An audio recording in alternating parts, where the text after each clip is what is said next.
Welcome to the Thornton Review. The show designed with you in mind. If it's important to you, it's important to us. I'm Pichelle Schneier, Executive Producer and Manager of the Thornton Review. Thank you for tuning in. Our guest on today's show is Stephen Berry, Escambia County Commissioner, District 5. Stephen, it's really nice to have you on the show. Thank you for coming on. I know you've been campaigning. I know you're busy, and I know you carved time out of your schedule to sit down and have a conversation with me, and I want to thank you for that. Absolutely. I appreciate the invitation. Thank you. Will you please introduce yourself? Absolutely. My name is Stephen Berry. I'm the County Commissioner for District 5 here in Escambia County. From here, I've been blessed to be able to serve for a number of years. Serve my friends and neighbors and folks I grew up with and folks I've met. It's very rewarding, a lot of fun to to spend time in the community and see the changes over those years. Well, thank you for that. We're going to take a commercial break, and when we come back, we'll begin our discussion with Stephen and some of the issues that are going on in Escambia County.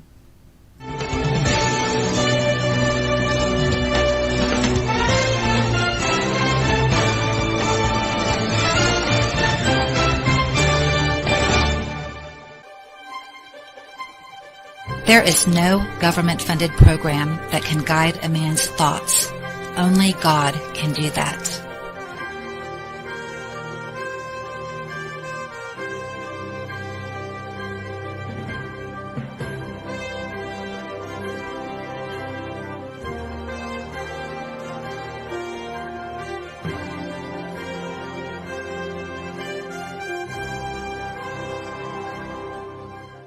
Alpha Fence Company can install any type of fence. When you call and mention the Thornton Review, you'll receive a $100 discount on your fence. They also offer military discounts. Vinyl fence, wood fence, aluminum fence, chain link fence. If it has the word fence, Alpha Fence Company can do it. 850-586-8020. 850-586-8020. Stephen Berry grew up in Gonzales, Florida. He attended MacArthur Elementary, Ransom Middle, and Tate High School. He played baseball during high school and college and worked at Smokey's Barbecue Restaurant on Highway 29, which his family has owned and operated for over 45 years. Stephen received his accounting degree from UWF in 1997 and began working as a certified financial planner. He has had his own financial planning office in Cantonment for over 20 years. Stephen volunteers for local nonprofit organizations, including Cantonment Rotary, the Miracle League, and the Escambia County Public Schools Foundation. He earned his Outstanding Young Alumnus Award from UWF in 2012, recognizing his career accomplishments and his dedication to improving our community. Stephen was first elected County Commissioner for District 5 in 2012. He was re-elected in 2016 and 2020 and is now up for re-election this November. Stephen and his wife Ellen were married in 2010. They currently live in Gonzales with their two children, 8-year-old daughter Sloan and 4-year-old son Jack, along with their 8-year-old black lab Molly. So Stephen, I'd like to start off with the homelessness problem in Escambia County. It's downtown, it's all over the county, it's kind of widespread, and specifically the drug addiction homeless problem. What is being done? There's been a bill passed on March 20th of this year by Governor DeSantis to try to end the homeless problem. What is being done in Escambia County specifically to the homeless problem? So it certainly is an issue downtown. That gets a lot of news, but it's an issue. It's an issue in the greater part of the unincorporated part of the county as well. 9 Mile Road and Highway 29. This kind of southern part of District 5. It's become an issue in some pockets there as well. Mm-hmm. So a couple of years ago, the county received an allocation to try to help eradicate homelessness or help with the unhoused. Some of the issues, I believe the city at that time received an allocation as well. Mm-hmm. I think that they may have kind of worked through that money with a couple of ideas, and hopefully that has helped some of the issue that was down here. I think the county has held on to quite a bit of theirs, and what we're working on right now is there's a homeless task force that's meeting. It's got, I know Commissioner May from our board is on there, Administrator Moreno, as well as some of the other leadership team from the county. And they're, I believe, regularly meeting with folks from the city, including the mayor and multiple city council people to try to see what we can do. I think we had had an opportunity to have a forum last night.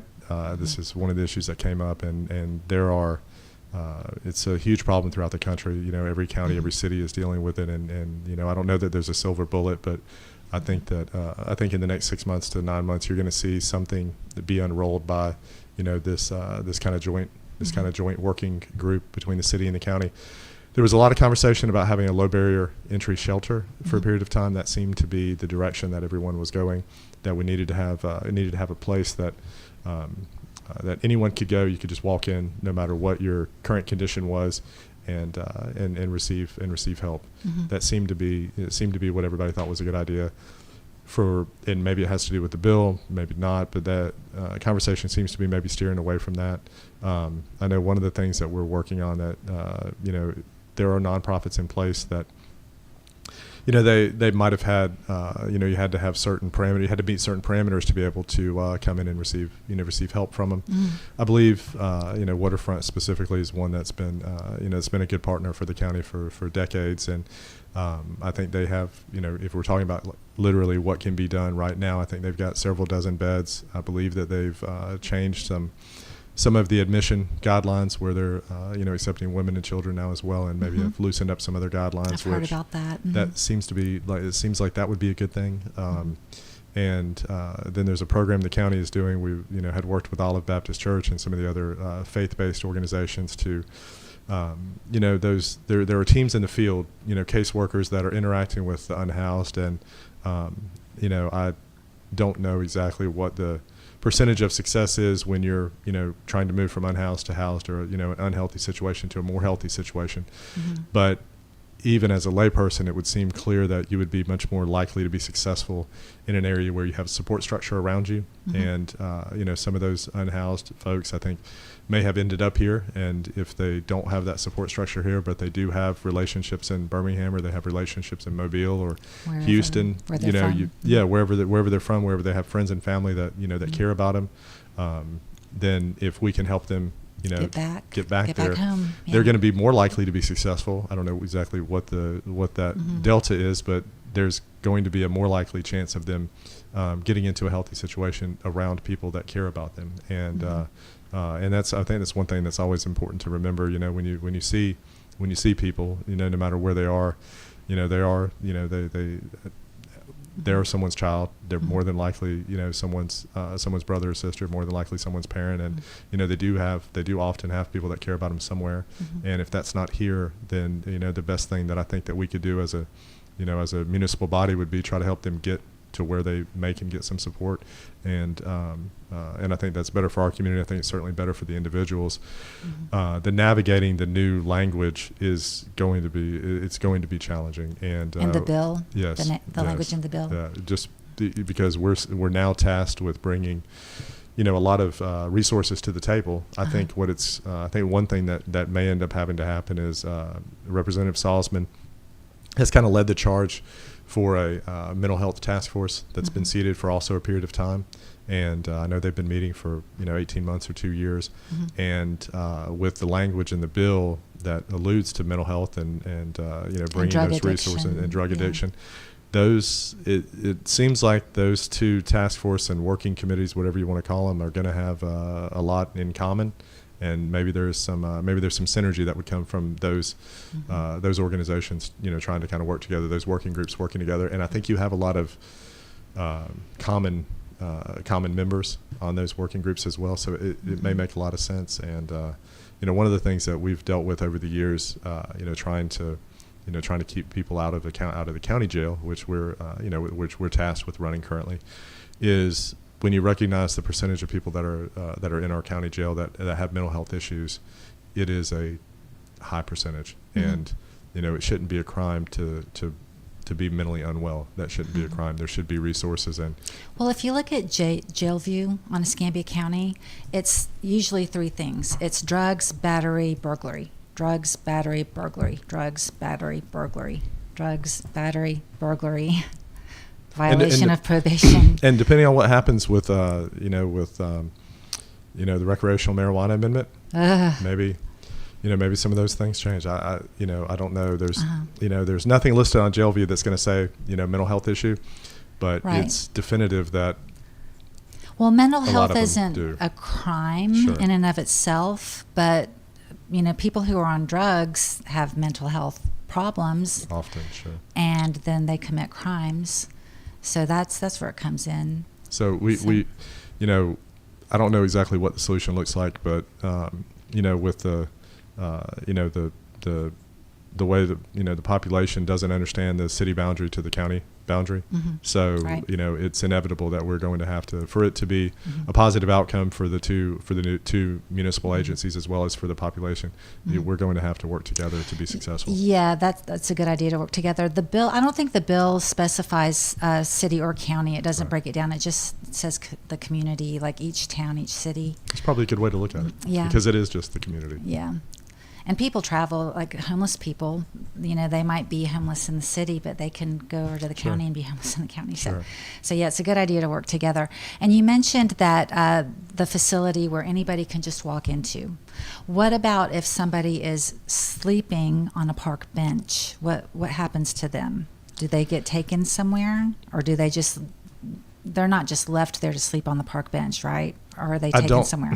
I don't believe so. I think things have, this is a pretty fast moving. And does somebody have to call? Like, does it have to be a call-in? Like somebody sleeping on the park bench over here, and then the sheriff or the police come and get them? If you Or talk they to send somebody? Yeah, if you talk to the sheriff, Sheriff Simmons, I think prior to this language, I think the county had done, there were some tools in the toolkit that he had asked for, ordinance-wise that the board did some months ago, maybe a year ago or so.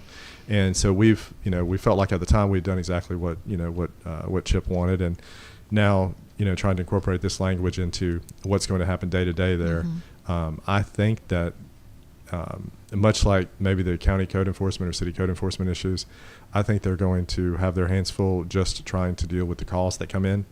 I don't know if they're going to have the personnel to go and seek Right. it out without being prompted to, but it seems like it would fill multiple personnel days to just go and respond to the calls. Yeah. And I don't know exactly what that's going to look like. It is going to be a challenge. And the one thing that I've mentioned a few times in other settings, just generally speaking, Escambia County, we don't have unlimited resources, so it's important that we try to use what other counties are doing successfully.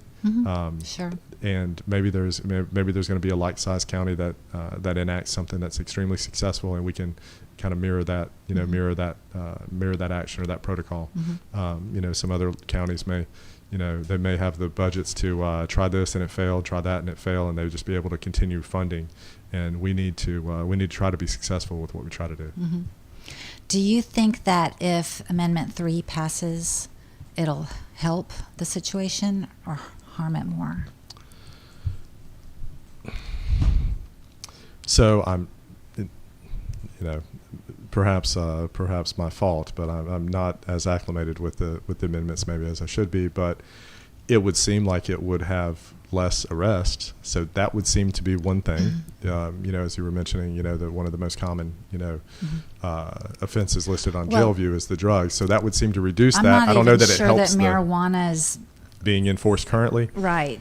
That I don't think it is, and I maybe- think the drugs is more like hardcore drugs, Okay. like meth or whatever they have. Well, I don't know. By the Fentanyl. books, I think it still is supposed to be, but in actuality, maybe it is. Maybe you're exactly right. Maybe it is not necessarily being enforced currently. So if that's in fact true, if realistically that's not what has got anybody incarcerated in Escambia County Jail right now, then I don't know that it's going to have I don't know that the passage of it's going to have a huge direct impact, but the language in the bill is going to have an impact on how we try to address the Right. homeless. Yeah, situation. because it states that you have to have a facility to put them in. Right. And if the facilities are full, then where do they go? Are they allowed to just stay on the park bench? I guess that's a question we'll have to tackle when we get to it. It's I think today is day one of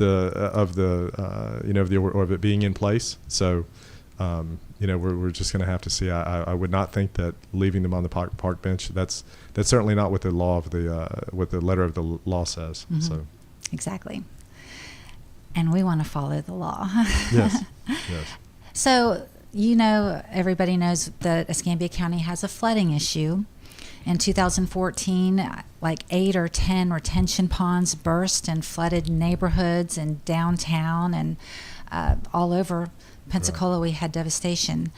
What is being done to prevent future flooding issues? And I'd like to also ask, has the county ever considered using permeable materials to build roads and parking lots? So, what's been done since 2014 it's been a 10-year work in progress. Mm-hmm. I mean, it really has been. It's something that I think we made some relatively immediate changes, and then have really mm-hmm. had to be disciplined and stay on those things over the last 10 years to try to affect a positive change with it. One of the first things that we did after the 2014 flood was, prior to that, when developments were approved, any development, whether it's residential or commercial, they're required to maintain their own water on their property. If mm-hmm. your project is 50 acres and an engineer is going to determine how much storm water is associated with your property, that water needs to stay on the property. Okay. And that's the parameter for that was a 25-year storm event. And after the 2014 flood, we changed that 25-year storm event to a 100-year storm event, which obviously that would increase the capacity of the retention ponds or the holding ponds on commercial and residential property. So mm-hmm. I think that had so an increasing the benefit. Capacity of the holding ponds. Yes, that's one of the things. Mm-hmm. Yeah. So going from a 100-year flood, a 25-year flood or a 25-year mm-hmm. rain event to mm-hmm. a 100-year rain event certainly increased their capacity. So that's a good thing. We were fortunate to receive some considerable money from FEMA for hazard mitigation grant program, which that's where the money can be used only to acquire the residence, demolish the residence, remove the slab, remove everything. Basically, you take the lot back to what its original state was before mm-hmm. anything was built on it. Mm-hmm. And because that's what would prevent flooding is grassland, permeable ground. And sure. as we're building, there's subdivision after subdivision and buildings and businesses and schools and hospitals being built all over, not in Escambia County, but north of us. Sure. And as everything gets paved over, concrete and roof lines, it decreases the ground saturation, the ground that can absorb the water. Sure. And roads being built, sidewalks being built, everything's being paved over. It's like the land is being clear cut and paved. So that's why I would question has anyone considered permeable paving roads, sidewalks, and parking lots. I think it's something a lot of the things that we've enacted over the last, such as say 10 years have come from ideas, from citizens and from people saying, well, have y'all considered that? And I think if you're, if you're going to be an effective elected official, you take those ideas, you say, well, you don't just dismiss them and say, well, that's not how we do things. I mean, mm-hmm. that's not a very receptive audience. I think it's a good idea. I have not heard a lot about the permeable roadways or those kind of things. I do think that there's an issue with DOT code there. Mm-hmm. I mean, DOT has certain things that they accept for roadways and those things, mm-hmm. but it doesn't mean that DOT doesn't necessarily control the way that we do parking areas or smaller roads. Mm-hmm. That's an interesting idea. I don't know much about the science. Yeah. It is something that's come up as we were talking about ponds. Mm-hmm. There is some technology that I think it's going to have to be done because it doesn't matter how many retention ponds and how many drainage pipes you have. All of the drainage pipes go to the bay, yeah. And as the storm surge comes in, if the water is above the exit of the drain pipes, it's just going to back up, and that's going to cause more flooding. And I've seen it happen right out here because I've seen the water coming out of the storm drainage grates, and like I said, everything's being paved over. We're clear cutting and paving everything, not just here north of us, Alabama, Tennessee, and on up. Right. Everything is being clear cut and paved, and maybe it should be a federal thing. Permeable parking lots and roads. Yeah, those are. I mean, they. You know, you certainly they're gonna not shed all the water. I mean, Yeah. that's this. I do understand enough science to know that they won't shed all the water, and that's a good thing. And you know, it's also. I mean, if you can make more effective. Stormwater management out of the assets that are also in place, you know, if you have just, and I know that ponds are not all the answer, but if you do have a pond, just say you have a half acre pond, if you can put some technology in the bottom of it, and this is one thing that we are doing. If you can put some technology, there's some way you can dig cores down to try to get through a certain type of soil to get below that. To the aquifer? Or all the way to the aquifer, do you think? I'm not a science person. Right. I don't want to say that may not be a good thing, but it's something that allows you to manage maybe twice the capacity of stormwater into a pond instead of just having it, you know, solid on the bottom. You know, have like holes. a septic tank that has lines going out from it. Yes. There's one specific group called Project Hydrology that has they've presented to the board a couple of times. I know that we've tried the technology in a couple of ponds in District 5, and they seem I'm impressed with it. It's only been the last couple of years that we've tried to do it, and those are good things. You could even do that where there isn't a retention pond. Sure. Yeah. Yeah. Just like a swale, just like an open area by where roadways. there's a swale. Yeah. So one of the things that's disappointing. I never thought of that. Yeah. That's a good idea. Yeah. I'm not an idea guy, so I'll co-op your idea and say that was my idea. But, Yeah. When you look at the lots that we bought, you know, we're talking about some of the things that we did. I thought, well, once we have the home gone, can we put some stormwater management in those spaces? Maybe that will help. And that's not we can't do that in those lots. So they really do just have to stay natural. We can't even put stormwater stuff there. But that's the way the FEMA rules are. That's specifically around the 11 Mile Creek area, which was such a the Forest Creek was a very high line front page news article, very worthy. I mean, it had a huge problem. But the 11 Mile Creek that runs down to Highway 297 into where 97 hits, and then into the Bristol Park and Ashbury Park area, and then under the interstate, and ends up in Perdita Bay. One of the things we've done over the last few years,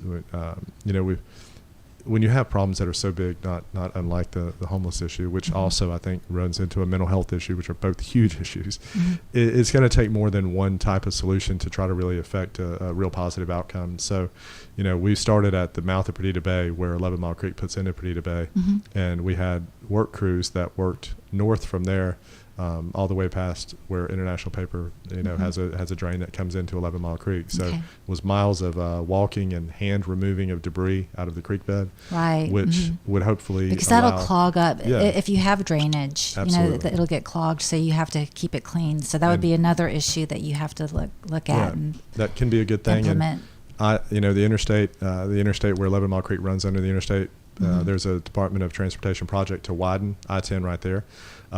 One of the things in Hurricane Sally, the interstate was closed for about 90 minutes. There was you couldn't pass I-10.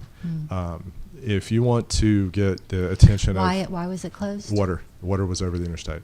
Where is that? Beulah? So it's is it past? Is it west of the Pine Forest Road exit? It is. It's west of Pine Forest, but east of the Beulah. East of or 90. The 9 mile. Yeah. It's in that stretch, and the interstate goes over. The interstate goes over the drains that the drains. That runs. Yeah. Okay. There's stormwater drains that run under the interstate. Well, if you want to get folks' attention, you then shut down the interstate. Right. And it's actually, I apologize. It's actually just a little bit west of the Highway 90. Okay. But it's kind of in between there and But Navy you can't Federal. see it from the interstate because it's under the ground. Yeah, it goes under the ground. But it backed up? Yeah, it backed up, and it had water going over the top. Wow. So you could not drive past it because of the water. And that's the type of thing that gets Department of Transportation as well as FHWA's attention very quickly. So they're doing a widening project. And that's there. a drainage line? There are drains that run under the interstate, and as part of the widening of the interstate that's coming in that area, they're also going to expand the culverts that are underneath the interstate to try to be able to move more water without overtopping the interstate. See, you never even think that that stuff's there. No, You know? no, You not until never it think stops. about it. Not until the waters are over Right. the interstate. Yeah. Yeah, the average citizen isn't thinking about that. No. And then so you move up 11 Mile Creek from there, and there was a Department of Transportation. They owned 10 acres that was adjacent to the creek, and through just having good relationships, we were able to acquire that from DOT for no cost. Mhm. And then we've put a huge 8 or 9 acre pond there, and part of that project also. We needed an easement from International Paper, who owns the creek bed, Mhm. to pipe some of the water when it hits a certain level, to pipe it out of the creek bed into that pond. Mhm. And And it's a man-made pond. It's a retention pond. yeah, it's a retention pond, but 8-9 acre pond is a extremely large pond. Yeah, That's huge. I'm not a fan of ponds. Yeah, I'd rather well- have forest land. I'd rather have pine trees growing there. Once And the pine trees are gone, though, we got to work with what we have, and it just and so you make I'd the best fill of what it we in. have. If I was in charge, I would fill it in, Yeah. plant pine trees, and have drainage under it. Maybe that would be a better idea. Because But- permeable ground, nothing Yeah. beats it. And we're running out of it. It is going Yeah. away. It's going to be a thing of the past. So- At the rate we're going. Yeah. With all of this new construction, I don't know how many. Do you know how many new subdivisions are going up in District 5 that have gone up since 2020? Like Not just exactly, subdivision. no. I know, you Yeah, can't no, count them. it's a number. Yes. It's a lot. Yeah, it's a number. And just the number of houses, and of course the number of cars increases everything, the roads. It's just. And I mean, that runs into what's probably the biggest issue that that I'm dealing with as a representative for District 5 is, trying to manage the growth and the demand for houses and for residences. And one of the if you have a survey and say what's the biggest issue in the area, one of them is often going to be affordable housing. So Right. Mhm. you try to manage. Well, okay, so if I've got if I have housing as an issue and then I have growth as an issue, you're going to one thing we can't escape is going to be the supply and demand factor. So if someone doesn't necessarily agree with maybe some of the subdivisions that that we've approved over some number of years, Mhm. you just say, okay, well, I understand you may not agree with with those decisions, but let's just say I didn't approve half of those subdivisions. Let's take that supply of just say 2,000 houses. Let's Mhm. take that supply out of the market. So what would you think that does to the price of the housing? Because removing the supply is not going to change the demand. The demand to live in our area is what it is. I think it has Right. a lot to do with the governor. I think it has a lot to do with our tax structure. It has a lot to do with the weather.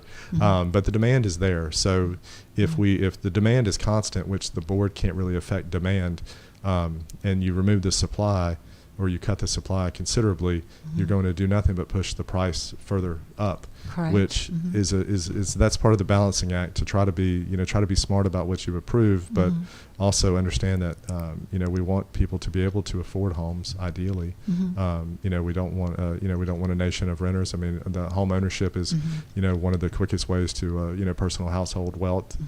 For 100 years, that's what's preached and probably stands the test of time with macroeconomics. Yeah. So inflation just plays a huge part in For the sure. price of a house. But and I'd like to talk about that also, but we have to take a commercial break. Okay. And I'd like to remind our viewers that the Thornton Review is a civic engagement show with a purpose to spread awareness by interviewing local elected officials, candidates, and professional leaders. This is information you won't get anywhere else. We're going to take a commercial break, and when we come back, we'll continue our discussion with Stephen Berry, Escambia County Commission, District 5. Alpha Fence Company can install any type of fence. When you call and mention the Thornton Review, you'll receive a $100 discount on your fence. They also offer military discounts. Vinyl fence, wood fence, aluminum fence, chain link fence. If it has the word fence, Alpha Fence Company can do it. 850-586-8020. 850-586-8020.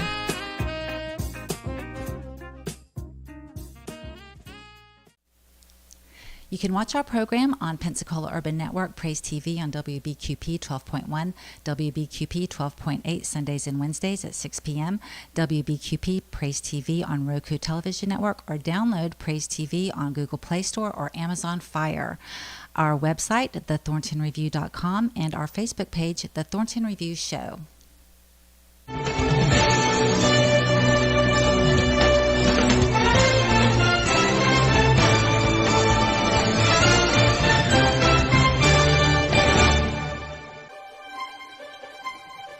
There is no government-funded program that can guide a man's thoughts. Only God can do that.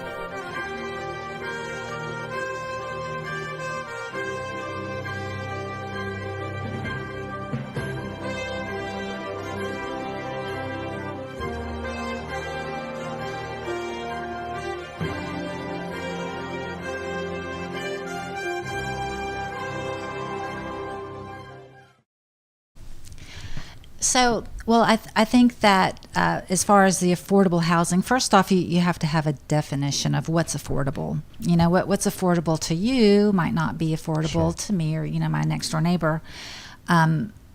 So you have to have a definition of what's affordable, and that would probably be the average means of the community. But then also, as far as building and upkeep, maintenance, and renovating houses, it depends on how much the building material is. Sure. Just upkeep and appliances. I mean, everything is going up. Inflation has caused everything to at least double since COVID, since 2020. Things have doubled. It's been an epidemic. Yeah. So in order to build an affordable house, you can't build a house for $30,000 anymore. Right. That's impossible. I mean, you maybe could build a bedroom. Right. But, if somebody can afford a $30,000 house and you're talking a tiny home, I don't even know if you could build a tiny home for that. They say you can buy one and off Amazon, that they have some For kits. $30,000. And that's what people tell me. I'm they're probably sure. not finished though. I wouldn't think and then so. you have to, Yeah. put the plumbing and electrical and all your fixtures and all your appliances. So, Right. yeah. And of course, furniture. But yeah, it's the way inflation is right now. I just don't understand how there could be, affordable housing. I don't know what's affordable anymore. Some materials. I mean, the materials have the building materials themselves. A lot of them have come down some. What I think what you haven't seen move, and I don't know that you're going to, is the labor cost. I mean, and nobody's willing to work for less than $40 an hour. Yeah, They won't lift a finger. 100 years ago, people were wanting work. They didn't care how much money they were making. They wanted to work. They wanted to provide for their families. Today, people, they want money, and then they'll think about work. But they want the money first. You see a lot of parents and grandparents helping young people, which it's. You're going to do everything you can to help your family. And there's nothing wrong with that at all. Yeah, I'm sure that's been going on for generations. But it's understandable when you think about how expensive it is, and and you have households where that the mortgage and interest, just their mortgage payment, including taxes and interest, plus the upkeep of the home, is eating up 75-80% of their take-home pay, and that doesn't work. I mean, that ratio, that you can't run a household like that. So it does take some outside help, and we don't want to have a downturn. We don't want to have the market collapse or anything. But if there were a little bit of a check back into prices, I think that would be a good thing. And the recent action by the Federal Reserve, lowering rates by 50 basis points, that's a positive. That's going to make it a little bit less expensive. And if you look at what the expectation is on the yield curve over the next 12 months, there's we can certainly expect maybe another full point in a pullback, from the Federal Reserve. So that would be a good thing. At least getting mortgage rates maybe down in the 5s again, rather than the 7s. It makes a big difference. Mortgage rates are at 7% right now. They had gotten close to that. Wow. I think a lot of them, you probably in the 6s now, in the mid 6s. But if you get down in the 5s, and it doesn't sound, the numbers don't sound that big until you amortize it over a 40-year payment schedule. Exactly. Yeah, I know. So, the Baptist Hospital building on East Street, is that going to be demolished, and what is the land going to be used for? So it's a huge deal. I mean, it's huge to Escambia County. It's within the city of Pensacola, and I think the Mayor Reeves has, kind of taken the lead as far as trying to figure out what's going to happen there. I know the county has had conversations with him. personally, I've had conversations with DC about it, and I think we've committed $2 million towards the demolition. I believe Representative Andrade had secured considerable money out of the state of Florida, and then I think there was some grant money that was coming into play. Would it cost less to demolish it than it would be to renovate it and make it into affordable housing? So that's a reasonable question that you would ask, because I'll say it's a reasonable question because it's the same question I asked. That's what I'm told.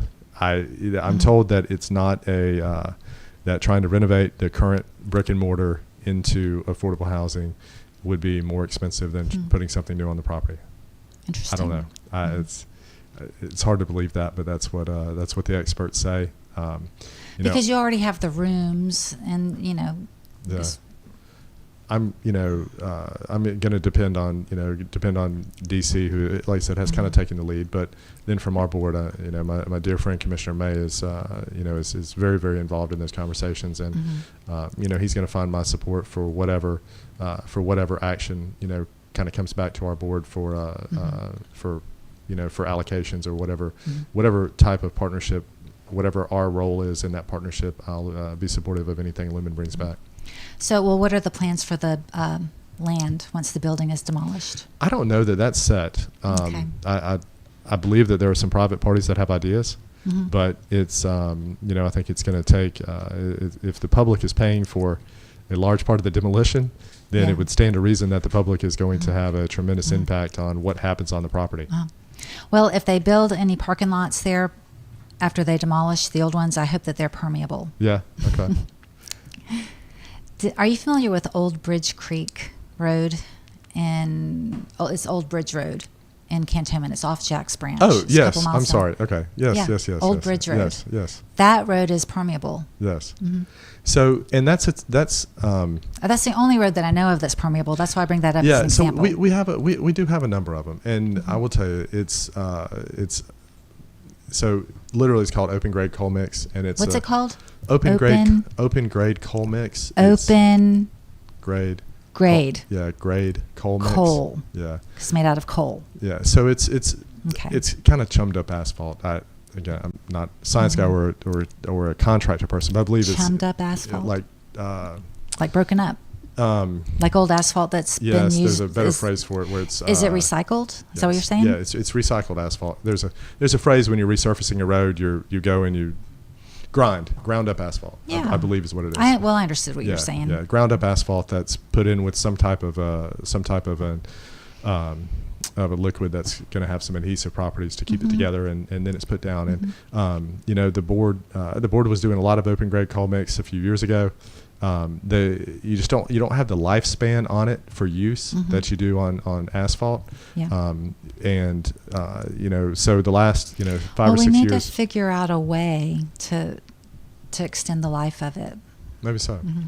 And if there's it is something and I will say it is something that we're still using on some areas where we don't have the right of way to do a full paving job, like Andalusia, which is also pretty close. Yeah. That's what we put on Andalusia Road, just north of Muskogee, and it was for that reason. We didn't have the right of way and the drainage to put to actually slick asphalt, what you would consider, a real asphalt road. To build a road by code. Because if you were to asphalt that road, it would have to be to code. Yeah. You'd have to take part of everybody's land on either side. Yeah, and I didn't have to. I will say I didn't have to gauge many of the property owners to find out that wasn't going to be a popular endeavor. It wouldn't be. So, and it's. But what you did out there is really good. Yeah, I think they're very happy with the open grade coal mix that's out there, and I didn't realize that that's what it was. But that's a little different than Old Bridge Road. What's out there now clearly isn't permanent. It looks like it could just wash away after a few rainstorms after a couple years. We hope not. And maybe the open grade coal mix would be a good avenue for Old Bridge Road also. Yeah. But it's an example of you hope your elected officials when they have an idea or somebody says, we ought to let's try to pave this road. Okay, Well, then you go and you talk to residents, and they say, well, we don't want that. Okay. Well, what would you like? And they say this. Okay. Well, you try to work with. Tell them about the open grade Yeah, cold mix. and you try to work within what they want. There's a couple other roads out there that are still dirt roads, and I'd love to pave them just because of the aesthetic, and it's something that you can feel accomplished about when you drive and you see a dirt road go to a paved road, but the residents don't want it, so okay, then we don't do it. Well, they moved to Cantonment to be out in the country. Perhaps and so. they wanted to get away from asphalt. Yeah, and concrete. May very well be. So let's see. What about so roads and infrastructure? Since we're on the topic already, what are the plans for Beulah Road interchange or extension? Is it to extend Beulah Road to Quintet Road? So is that the for 10 or more years, we've been trying to get the Beulah interchange funded through FDOT, or the money actually comes from FHWA for federal highways, but the end distributor is going to be FDOT, of course, the Florida Department of Transportation, and we finally gotten to that point. That was it was wonderful news. Senator Broxton and I had worked very, very hard on trying to get that funded for a number of years, with help from Representative Salzman and Representative Andrade. It had been the number one priority on the Transportation Planning Organization for more than 10 years, and we were finally got that news this summer. So that's fantastic. What is going to happen there? There's a current overpass for Beulah Road where it goes over the interstate. So the interchange is actually going to be constructed a little bit east of there. There's a small road called Isaac's Lane that on the south side of I-10, Isaac's Lane peels off of Beulah Road. It dead ends into the interstate. That's going to be where the interchange is constructed. Yeah. Escambia County is moving Beulah Road on the north side of the interstate, where we have the landfill on the west side of Beulah Road. We're going to move Beulah Road itself to the east to more line up with where the new interchange is going to be. It also serves a purpose. The county owns the property where it is now and where it's moving to. So it also serves a purpose. It's going to allow us more space. What about all the houses on that road? You're going to keep the road and just give it a different name? In this area, there's not going to be. There's not any homes in this area where we are. Yeah, it's not going to be the whole stretch of Beulah. It's just closer to the landfill. Yeah, it's closer to the landfill. And so by moving the road east. North of Kingsfield. This is actually... Yeah, because Kingsfield comes down so close to the interstate. So, but it's in this wooded area. So we're going to move Beulah Road east, and then we're going to pull up the Beulah Road that currently exists, and we're going to be able to have more cells for the landfill. We're going to be able to expand the landfill there. Wow. That will now become basically off any public use because it'll be west of Beulah Road. We're going to line up the new Beulah Road. That's going to be where the interchange is, and then improve Beulah Road up to where it kind of makes a jog to the west. It kind of makes a curve around a corner.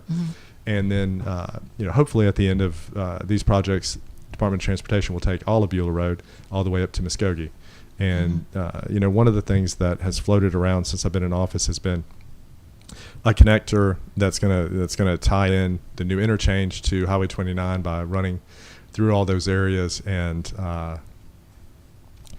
I can tell you, just working on some small paving and road improvement projects, the thought of going through that community and taking property for a road that doesn't currently exist. Which community?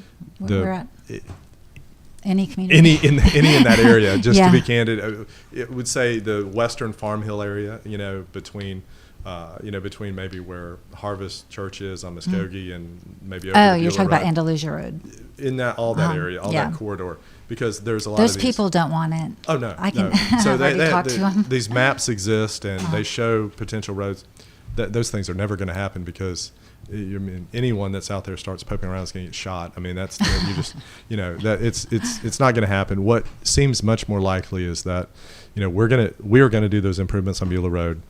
I'm hoping DOT will take the rest of Beulah Road, especially once we've improved it and maintain that, and then get to Muskogee, which has been improved tremendously, and then have that hurricane evacuation route really go to Muskogee, and then over to Jacks Branch, and then up to Jacks Branch, which has also been improved relatively recently. Okay. And then there's a road currently that's Wellline Road, which is where Cantonment Youth Sports Association is. Yes. And if you continue west of the ballpark, it dead ends currently. It just stops. It cul-de-sacs into the woods. There's only one landowner that owns in between that cul-de-sac and Jacks Branch, and we would hopefully be able to extend Wellline Road to Jacks Branch Road, which that's how if you're thinking about how the interchange could get to Highway 29, that's not too many moves. You're running up Beulah Road to Muskogee for just a little bit, and then Jacks Branch to Wellline, and then you're at Highway 29, and then you can get north to Alabama, and you're then you're using roads that currently exist. You may be improving them more, but you're using roads that for the most part currently exist, and you're also not taking anyone's property, which I don't think it would take very many public meetings of having folks come over from Chipley at the DOT office to find out that the taking of property in that area is not going to be very popular. Correct. And in that case where we extend Wellline Road, we're dealing with one landowner, and that one landowner is probably manageable. Right. So if you look on a map, Andalusia Road is a dead-end road. Yes, and ma'am. Wellline Road is a dead-end road. Yes, but ma'am. if you keep extending Andalusia, it would be east. If you keep extending Andalusia east, and if you keep extending Wellline north, they would intersect, correct? Well, And that's what you're going to do. You're going to continue. I mean, the Yeah. roads curve. They're not exactly yeah, dead yeah. straight. It's not dead north. Yeah. So you're saying that Wellline Road, if you extend it, it's going to hit Jacks Branch. Yes. And some point. Andalusia, there is I don't know if you've had a reason to go to where it dead ends currently, but there's a cemetery, Yes. and I'm very well yeah, familiar so with that cemetery. there is no. I used to sneak out and yeah, go down there and well, hang out down there. Yeah, well, that's Not because it's a cemetery, I Yeah. promise you. That's because I grew up in Cantonment, Right. and that was literally the only thing to do. Or we would walk up Santa Rosa Road to the ballpark to the there. park, Yeah. And so the prospect of extending Andalusia anywhere is non-existent. There's not going to be any elected body that is going to put a road through a cemetery. So, Correct, so no, yeah. your dead end of Andalusia is very safe. Yes. And well, there's somebody building back there. A very, very long time ago, before there were trails, it just used to be a forest, Right. a very thick, dense forest that you could not walk through. We tried Right. as children. You couldn't do it. But one day, for a couple of weeks, I saw truckloads and truckloads and truckloads of trees coming out. And I walked down there, and they had clear cut a huge acres and acres and acres, and probably I don't know, half mile. And I walked to the end of it. And when I got to the end of it, there were these gigantic, magnificent trees that looked like they were probably 1,000 years old. And I don't know what kind of trees they were, but the roots of these trees were coming up out of the ground like 8 feet high. And it was a row of them. It looked like somebody had planted them hundreds of years ago. I don't know. So there was there's quite a bit of historical evidence that shows. I would be inaccurate if I said the person, but one of the Spanish settlements that was here, and if you look at an aerial, there are rows of, I believe they're naval live oaks. They may just be live oaks, but you can see where they were planted going back 400 years ago, and you can see rows, and so intentional. I mean, these were intentional actions that were taken, and These and looked like they beautiful. were, and they were gigantic. I can't tell you how tall they were, but I was amazed. And then, the next week, I saw them on the truck leaving, and So I what- could not believe. What ended up going there? What was that eventually? I don't know You it. I don't remember? know what's there now. It just sat empty for a long time. Huh, They okay. clear cut it and did nothing with it. It was I don't know. Yeah, and there are some homes going in, kind of not all the way to the dead end right now, but there are some homes going in, pretty close to the ballpark, and that's Yeah. It's building up. yeah, that's right. Now, as far as new building, even tearing down the Baptist Hospital building and new construction and new improvements and infrastructure, somebody's got to pay for all of that. And so who is in charge of the impact fees, and who's in charge of paying for all the new roads and the development and the tearing down of everything? So we'll just use that. We'll just use the example that you were talking about off Well Line Road. There's a neighborhood that's going in out there, and I believe Adams Homes is who's building the homes in there. That's a developers who developed the property, but Adams is who's building the homes. So the developer would have paid for the site work to get it up to, to get it cleared and to put the roads in. With electricity and water. Yeah, to make sure that there are utilities that run there. ECUA, or in that case, that would be Farm Hill Utilities. ECUA is still providing sewer, but, Farm Hill Utilities will be doing the water. Are they on septic? We're not approving a lot of new septic, so I believe that they're even the ones that are going in cantonment, the majority of them are having to put in lift stations to accommodate sewer. But that infrastructure is paid for by the developer, and the roads are paid for by the developer. The holding ponds and those things are paid for by the developer. And as long as they're done to code at the end of the project, when things are done and approved, then that infrastructure is handed over to the county. And the conversation has come up at the board, about impact fees, and I was on the planning board for 5 years before serving on the board of county commissioners. So, I do have, some experience even prior to the Great Recession that we had, 08, 09, 10. There's a cycle of things, and we may be in that cycle now where the conversation of impact fees, the conversation of concurrency, school and traffic concurrency, those things become, maybe more necessary again. Because things are happening.